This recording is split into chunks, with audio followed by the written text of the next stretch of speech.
Okay, so what I want to show today is how to deploy Skyline OVA, command line that is, right? So you could, by default, with the OVA, right click and start deploying through the GUI.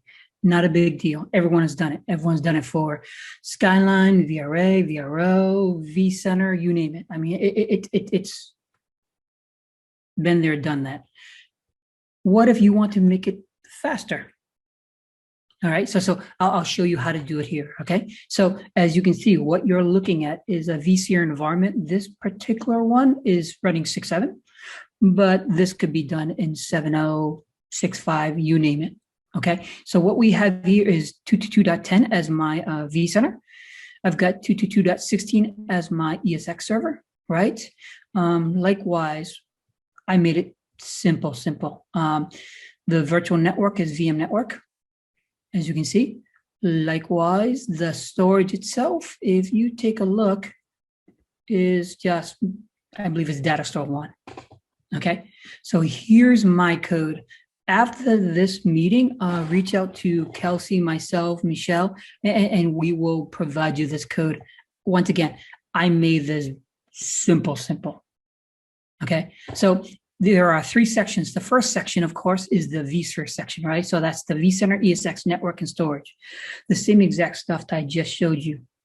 The second piece is the OVA. Now, for every OVA, you need certain, attributes, certain configurations. One is to download the OVA. So I dropped it on my desktop. All right, this particular setup here is running 2.8. Could be running 2.7 as well, but believe you me, you want to run the latest and greatest. And at the moment, it's 2.8. At a later date, when 2.9 comes out, 3.0, you name it, that's when I would recommend you change out this setting. All right. The OVA name, that's up to you and your organization. For this example, I just put Skyline. Likewise, I put my IP range, my subnet mask, my DNS. This is my home network. So, I made it fairly simple. Last but not least, I plug in the password that I want to use.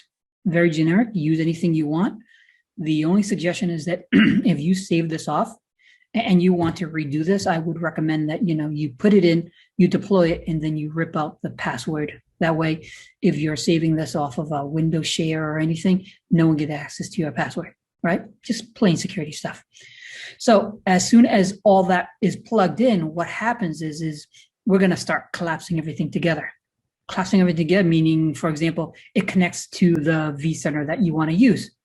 And then all these attributes that we see here gets wrapped inside an OVF configuration.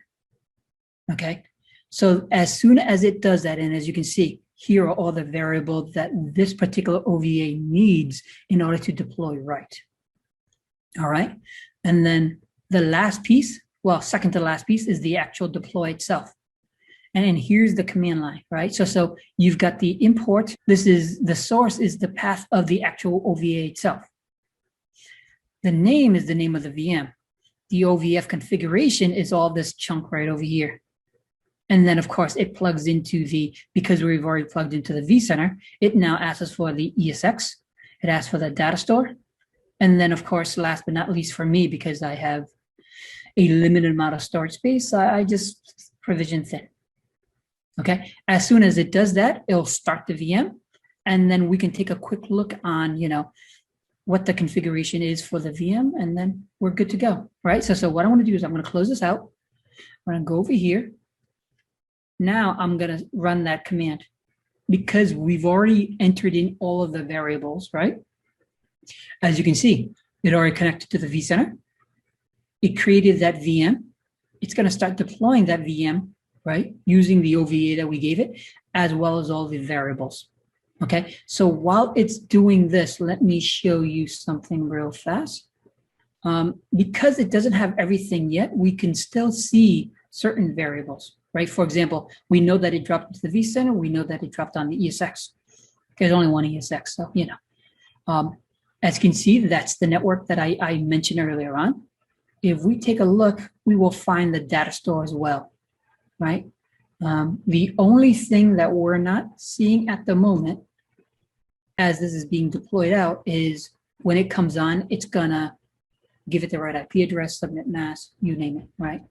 So as you can see, it already finished deploying and now it's booting up. This is 255.50, right? So if we were to look at it now,